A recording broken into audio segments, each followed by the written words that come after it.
नमस्कार,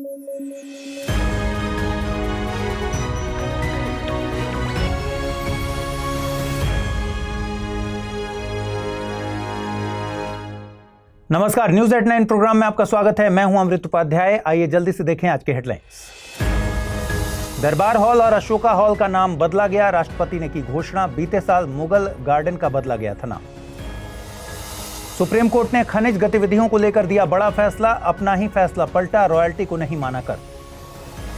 और यूके तथा भारत के बीच हुआ समझौता। यूके के फॉरेन सेक्रेटरी डेविड लैमी आए थे भारत के साथ संबंधों को रीसेट कर रही है यूके सरकार।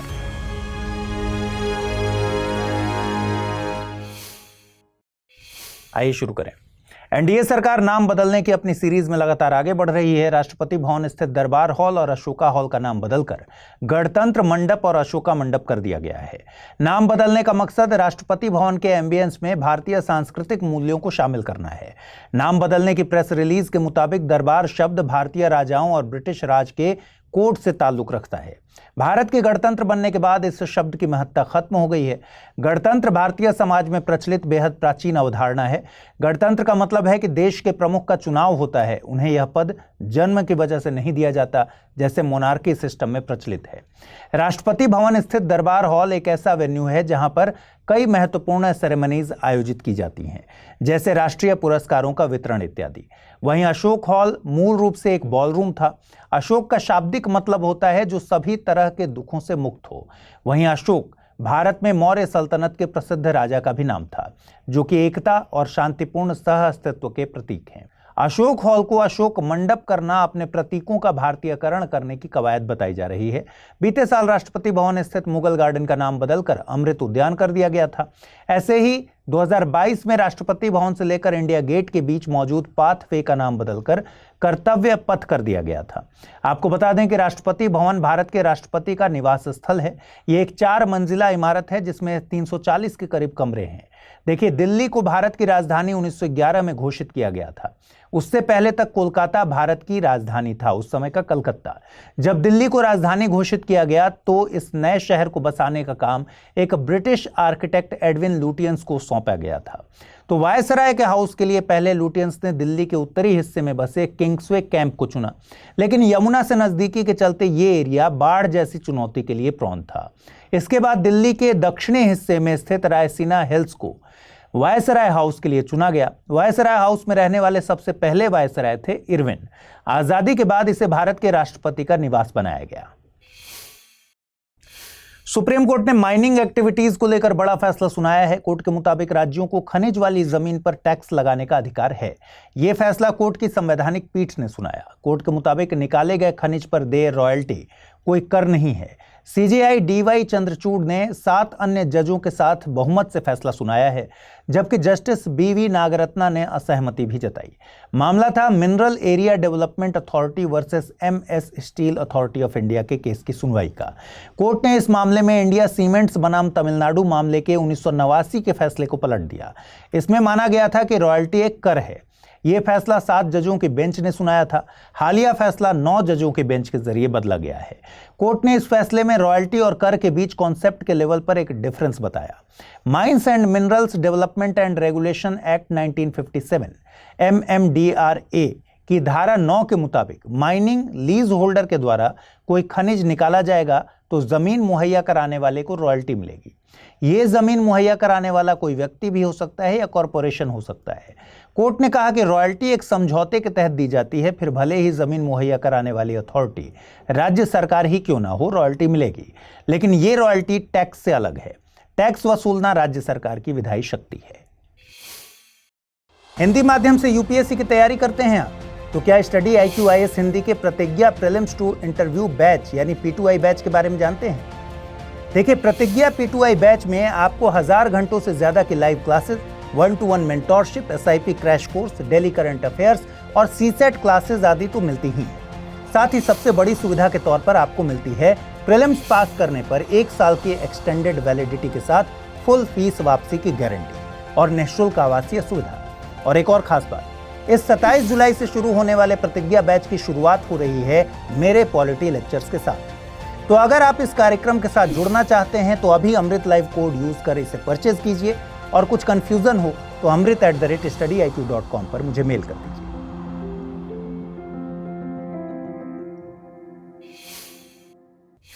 25 जुलाई को हर साल आईवीएफ डे मनाया जाता है। इस दिन को 25 जुलाई को मनाए जाने के पीछे की वजह है, साल 1978 में इसी दिन दुनिया के पहले टेस्ट ट्यूब बेबी का जन्म हुआ था। दुनिया में आईवीएफ से जन्मे पहले बच्चे का नाम लुइस जॉय ब्राउन था। इस दिन को इनफर्टिलिटी की समस्या का सामना कर रहे उन तमाम कपल्स के लिए भी मनाया जाता है जिन्हें आईवीएफ की बदौलत इससे निजात मिली। आईवीएफ यानी in vitro fertilisation assisted reproductive technology का एक प्रकार है जो कि इनफर्टिलिटी की समस्या से निपटने का एक तरीका है। इसमें मेडिसिन और सर्जिकल तरीकों का प्रयोग करके एग को फर्टिलाइज किया जाता है। इसमें फीमेल के एग को मेल के स्पर्म से लैब में फर्टिलाइज किया जाता है। साथ ही फर्टिलाइज एग को यूट्रस में इम्प्लांट किया जाता है। आमतौर पर जो कपल्स बेबी को नेचुरली कंसीव नहीं कर पाते, मदर कंसीव नहीं हो पाती, उनके ही एग और स्पर्म को लेकर लैब में फर्टिलाइजेशन होता है। लेकिन अगर बेबी चाहने वाले पेरेंट्स को कोई इस तरीके की समस्या है जो जेनेटिक है और बच्चे को हो सकती है, तो किसी दूसरे का एग या स्पर्म यूज कर लिया जाता है। आईवीएफ को लेकर एक मिथ है कि इसका प्रयोग केवल फीमेल इनफर्टिलिटी के लिए किया जाता है, लेकिन आईवीएफ का प्रयोग मेल इनफर्टिलिटी के लिए भी होता है। इनफर्टिलिटी रिप्रोडक्टिव सिस्टम की एक ऐसी स्थिति है जिसमें प्राकृतिक तरीके से कंसीव नहीं किया जा सकता। विशेषज्ञों के मुताबिक मोटापा और डायबिटीज कपल्स में इनफर्टिलिटी को बढ़ाते हैं। मोटापे के चलते महिलाओं का मेंस्ट्रुअल साइकिल प्रभावित होता है, इससे इनफर्टिलिटी की समस्या होती है। वहीं पुरुषों में मोटापा लो स्पर्म काउंट के लिए जिम्मेदार है। देखिए, वैसे तो दुनिया में बढ़ती जनसंख्या एक बड़ी चुनौती है, लेकिन हाल के दिनों में भारत समेत दुनिया के कई देशों में प्रजनन दर में गिरावट देखने को मिल रही है, जो कि आगे चलकर जनसंख्या में बड़ी गिरावट का कारण बनेगी। लोगों में बढ़ती इनफर्टिलिटी भी इसका एक कारण है, लेकिन कई अन्य कारणों से भी भारत समेत अन्य कई देशों में प्रजनन दर में गिरावट देखी जा रही है। अन्य देशों में इटली, जापान और दक्षिण कोरिया का नाम प्रमुखता से लिया जाता है। दक्षिण कोरिया में तो प्रजनन दर दुनिया में सबसे कम 0.9 है। रिसर्च के मुताबिक भारत में टीएफआर यानी टोटल फर्टिलिटी रेट 1.91 है, जो कि अभी तक की सबसे कम दर है। टीएफआर यानी टोटल फर्टिलिटी रेट से मतलब है एक महिला की प्रसव आयु के अंत तक जीवित जन्मों की औसत संख्या। Gokhale institute of politics and economics के मुताबिक भारत में घटती जनसंख्या के कुछ कारण हैं। इनमें से एक कारण है कि पोस्ट इंडिपेंडेंस यानी स्वतंत्रता के बाद जनसंख्या को सीमित करने के लिए कई प्रयास किए गए। इसमें फैमिली प्लानिंग के कई तरीकों के जरिए लोगों को 2 से ज्यादा बच्चे न करने के लिए प्रेरित किया गया। स्वास्थ्य के क्षेत्र में टीकाकरण जैसे तरीकों से शिशु मृत्यु दर में कमी आ गई। देखिए, पहले स्वास्थ्य सेवाएं बेहतर नहीं थीं तो मृत्यु दर ज्यादा थी। लोग इसलिए भी बच्चे ज्यादा करते थे क्योंकि उन्हें लगता था कि कुछ बच्चे बचपन में बीमारी के चलते ही मर जाएंगे। लेकिन जब मृत्यु दर कम हुई, खासतौर पर शिशु मृत्यु दर, तो लोगों के बीच छोटे परिवारों का चलन बढ़ा। एक दूसरा कारण था विकास। जैसे जैसे समाज में विकास हुआ, माता पिता को वृद्धावस्था में बच्चों से मिलने वाले लाभ कम होते जा रहे हैं। विकास के साथ साथ न्यूक्लियर फैमिलीज का चलन बढ़ा है। लोग अपने पेरेंट्स को वृद्धावस्था में ओल्ड एज होम छोड़ देते हैं। ऐसे में पेरेंट्स के बीच भी कम ही बच्चों की टेंडेंसी देखने को मिल रही है। जब ओल्ड एज में कोई सहारा ही नहीं है तो ज्यादा बच्चे पैदा करके उनकी परवरिश पर भी खर्च क्यों करना। एक तीसरा कारण है महिलाओं में बढ़ती साक्षरता और कार्यबल में उनकी बढ़ती भागीदारी। महिलाएं अब आर्थिक तौर पर स्वतंत्र हो रही हैं। अब वे बच्चों को पैदा करना एक जरूरी काम नहीं समझती। इस खबर की अहमियत समझने के लिए साल 2024 में पूछे गए एक सवाल पर गौर करिए। निम्नलिखित देशों पर विचार कीजिए: इटली, जापान, नाइजीरिया, दक्षिण कोरिया, दक्षिण अफ्रीका। उपर्युक्त में से किन देशों का उल्लेख प्रायः मीडिया में उनकी निम्न जन्म दर अथवा वृद्धोन्मुख जनसंख्या अथवा हार्समान जनसंख्या के लिए किया जाता है? ऑप्शंस थे 1, 2, 4, 1, 3, 5, केवल 2 और 4 या फिर केवल 3 और 5। बीते दिनों यूके के foreign secretary David Lammy Bharat की यात्रा पर थे और इस मौके पर भारत और यूके के बीच एक नया टेक्नोलॉजी सिक्योरिटी इनिशिएटिव लॉन्च किया गया। इसका मकसद सहयोग को और मजबूत करना और आर्थिक समृद्धि को बढ़ावा देना है। इस समझौते के तहत दोनों देश कुछ बेहद जरूरी तकनीकों पर काम करेंगे। इनमें क्रिटिकल मिनरल्स, एआई और सेमीकंडक्टर्स शामिल हैं। सेमीकंडक्टर्स में चिप डिजाइनिंग और एडवांस्ड पैकेजिंग को लेकर समझौता किया गया है। देखिए, सेमीकंडक्टर का उत्पादन कोई आसान काम नहीं होता कि आज आज एक मशीन लगाई और कल से उत्पादन शुरू हो जाए। पूरे सेमीकंडक्टर उत्पादन में अलग अलग स्तर पर कंपनीज काम करती हैं। इन सबको मिलाकर सेमीकंडक्टर इकोसिस्टम बोलते हैं। सेमीकंडक्टर के निर्माण में डिजाइन, मैन्युफैक्चरिंग, असेंबली और डिस्ट्रीब्यूशन 4 तरह की प्रोसेस काम करती हैं। जिन कंपनीज के पास इन चारों की फैसिलिटी होती है उन्हें IDM यानी इंटीग्रेटेड डिवाइस मैन्युफैक्चरर कहा जाता है। मतलब ये कि यहां पर सेमीकंडक्टर की डिजाइनिंग से लेकर मैन्युफैक्चरिंग और टेस्टिंग सारी सुविधाएं मौजूद हैं। ऐसी कंपनीज जो डिजाइनिंग में स्पेशलाइज्ड होती हैं उन्हें IP कंपनीज या फिर इंटेलेक्चुअल कंपनीज कहते हैं। ये IDM कंपनीज को स्पेसिफिक डिजाइन ब्लॉक मुहैया कराती हैं, जिनके बदले में इन्हें रॉयल्टी हासिल होती है। ये सिर्फ डिजाइनिंग तक सीमित होती हैं। ये अपने प्रोडक्ट को मैन्युफैक्चर नहीं करती। जब आप भारत में सेमीकंडक्टर इंडस्ट्री की चुनौतियां जानेंगे तो सबसे बड़ी प्रॉब्लम यही है, भारत में डिजाइनिंग कंपनीज नहीं है। इसी के मद्देनजर सरकार ने जनवरी 2022 में design linked incentive DLI scheme भी लॉन्च की थी। इस इकोसिस्टम में एक और टाइप की कंपनी होती है जिसे फैबलेस कहा जाता है। ये भी डिजाइनिंग में काम करती हैं, लेकिन IP कंपनी से ये अलग होती हैं। ये अपने डिजाइन्स को मैन्युफैक्चरर और टेस्टिंग के लिए आउटसोर्स करवाती हैं, लेकिन प्रोडक्ट्स को अपने नाम से ही बेचती हैं। एक और टाइप की कंपनी है जिसे फाउंड्री कहते हैं। ये केवल फैब्रिकेशन यानी मैन्युफैक्चरिंग में स्पेशलाइजेशन रखती हैं। एक और टाइप जिसे OSAT यानी outsourced semiconductor assembly and test facility कहा जाता है। यहाँ पर पैकेजिंग और टेस्टिंग का काम होता है। ये एक तरह का फॉलोअप प्रोसेस है।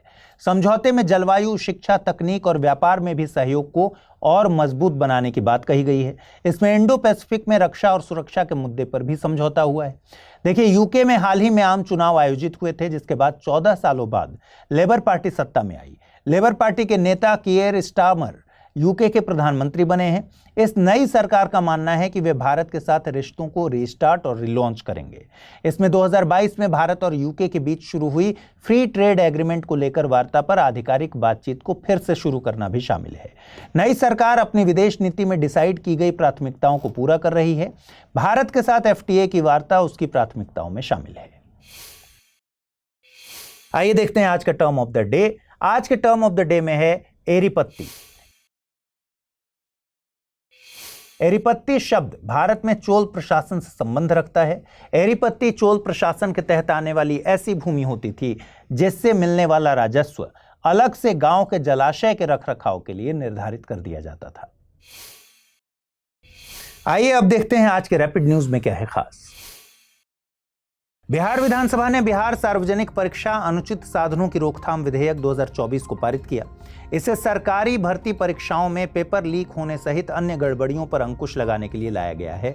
विधेयक के तहत सभी अपराध संज्ञेय और गैर जमानती होंगे तथा यह विधेयक ऐसे कदाचार में शामिल लोगों के लिए कड़ी सजा का प्रावधान करता है, जिसमें 3 से 5 साल की जेल और 10 लाख रुपए का जुर्माना शामिल है। यदि कोई सेवा प्रदाता ऐसे अपराध में लिप्त पाया जाता है तो उस पर 1 करोड़ रुपए का जुर्माना और उसकी सेवाओं को 4 साल के लिए समाप्त कर दिया जाएगा। इस बार के केंद्रीय बजट में वित्त मंत्री ने घोषणा की कि सरकार एक क्लाइमेट फाइनेंस टैक्सोनॉमी विकसित करेगी। क्लाइमेट फाइनेंस टैक्सोनॉमी एक व्यवस्थित ढांचा है जो अर्थव्यवस्था के विभिन्न क्षेत्रों को वर्गीकृत करता है जिन्हें पर्यावरण के लिए सस्टेनेबल इन्वेस्टमेंट माना जा सकता है। यह कंपनियों और निवेशकों को पर्यावरण संरक्षण और जलवायु संकट से निपटने के लिए प्रभावशाली निवेश करने के बारे में जानकारी देता है। यह जलवायु जोखिम प्रबंधन, नेट शून्य ट्रांजिशन प्लानिंग और क्लाइमेट डिस्क्लोजर में सहायक है। कई देशों ने या तो अपने टैक्सोनॉमी पर काम करना शुरू कर दिया है या उसे अंतिम रूप दे दिया है। जैसे दक्षिण अफ्रीका, कोलंबिया, दक्षिण कोरिया, थाईलैंड, सिंगापुर, कनाडा और मैक्सिको कुछ ऐसे देश हैं जिन्होंने टैक्सोनॉमी विकसित की है। भारत खुद का बैलिस्टिक मिसाइल डिफेंस सिस्टम तैयार कर रहा है। इसी दिशा में आगे बढ़ते हुए भारत ने इसके दूसरे चरण का सफल परीक्षण किया। ट्रायल के दूसरे चरण में AD यानी advanced area defence endo atmospheric missile का परीक्षण किया गया। इस मिसाइल सिस्टम में विभिन्न DRDO प्रयोगशालाओं द्वारा विकसित कई अत्याधुनिक स्वदेशी तकनीकों को शामिल किया गया। यह 5000 किलोमीटर रेंज वाली बैलिस्टिक मिसाइलों से निपटने में सक्षम है। इसे लो एक्सो एटमॉस्फेरिक और एंडो एटमॉस्फेरिक इंटरसेप्शन दोनों के लिए डिजाइन किया गया है, अर्थात यह एंडो से लेकर लो एक्सो एटमॉस्फेरिक क्षेत्र में कई तरह की बैलिस्टिक मिसाइलों को नष्ट करने में सक्षम होगा। लद्दाख की 58 पंचायतों ने TB मुक्त पंचायत का दर्जा हासिल किया है। इसकी घोषणा केंद्रीय TB प्रभाग और पंचायती राज मंत्रालय द्वारा की गई। पिछले साल 24 मार्च को विश्व टीबी दिवस के मौके पर टीबी मुक्त पंचायत पहल शुरू की गई थी। इसका मकसद टीबी से उत्पन्न चुनौतियों के बारे में जागरूकता बढ़ाना और इसके उन्मूलन में स्थानीय निकायों की सक्रिय भागीदारी को बढ़ावा देना था। यह पहल टीबी मुक्त भारत के लक्ष्य को प्राप्त करने की दिशा में एक महत्वपूर्ण कदम है। यहाँ आपको बता दें कि संयुक्त राष्ट्र सतत विकास लक्ष्यों के अनुसार सभी देशों ने 2030 तक टीबी उन्मूलन का लक्ष्य रखा है, लेकिन भारत सरकार ने इसे 2025 तक प्राप्त करने का लक्ष्य रखा है। भारतीय नौसेना के लिए निर्माणाधीन 2 उन्नत जहाजों में से पहले जहाज त्रिपुट को गोवा में पानी में उतारा गया। यह जहाज 125 मीटर लंबा और 15 मीटर चौड़ा है। इसकी गति अधिकतम 28 समुद्री मील प्रति घंटा है। यह उन्नत हथियार, सेंसर और प्लेटफॉर्म प्रबंधन प्रणालियों से लैस है। त्रिपुट जहाज उन 2 युद्धपोतों का हिस्सा है जिन्हें भारत स्वदेशी तौर पर रूस की मदद से बना रहा है। ये जहाज रूस से प्राप्त किए गए तलवार श्रेणी के जहाजों से समानता रखने वाले होंगे। इन्हें गोवा शिपयार्ड लिमिटेड द्वारा स्वदेशी तौर पर रूस की मदद से बनाया जा रहा है। आइए अब जल्दी से देखें आज के बुलेटिन पर आधारित क्या प्रश्न बन सकते हैं। पहला सवाल है, विश्व टीबी दिवस किस दिन मनाया जाता है? 24 मार्च, 25 मार्च, 26 मार्च या फिर 27 मार्च? अगला प्रश्न है, गणतंत्र मंडप, अशोक मंडप, अमृत उद्यान और कर्तव्य पथ संबंधित हैं राष्ट्रपति भवन, संसद, केंद्रीय सचिवालय या फिर प्रधानमंत्री संग्रहालय? आइए देखिए पिछले बुलेटिन में मैंने आपसे क्या सवाल पूछे थे, उनके सही जवाब क्या है। पहला प्रश्न था, निम्नलिखित में से कौन से देश हॉर्न ऑफ अफ्रीका का हिस्सा हैं? इथोपिया, जिबूती, इरिट्रिया या फिर सोमालिया? उपर्युक्त में से कितने देश हॉर्न ऑफ अफ्रीका का हिस्सा हैं? केवल 1, केवल 2, केवल 3, सभी चारों? सही जवाब है विकल्प डी, सभी चारों। अगला प्रश्न था, मोंगला बंदरगाह किस देश से संबंधित है? बांग्लादेश, श्रीलंका, मॉरिशस या फिर ईरान? और सही जवाब है इसका विकल्प ए, बांग्लादेश। तो आज इस बुलेटिन में फिलहाल इतना ही। कल रात 9 बजे आपसे फिर से मुलाकात होनी है। ख्याल रखिए अपना, ठीक से पढ़ाई कीजिए। अगर आप इस बुलेटिन की पीडीएफ चाहते हैं, अमृत उपाध्याय 007 टेलीग्राम चैनल है जिस पर इसकी पीडीएफ रोजाना मिलती है। आज पूछे गए सवालों का जवाब भी कमेंट सेक्शन में देना है और हाँ, बुलेटिन को लाइक करना नहीं भूलना है। नमस्कार।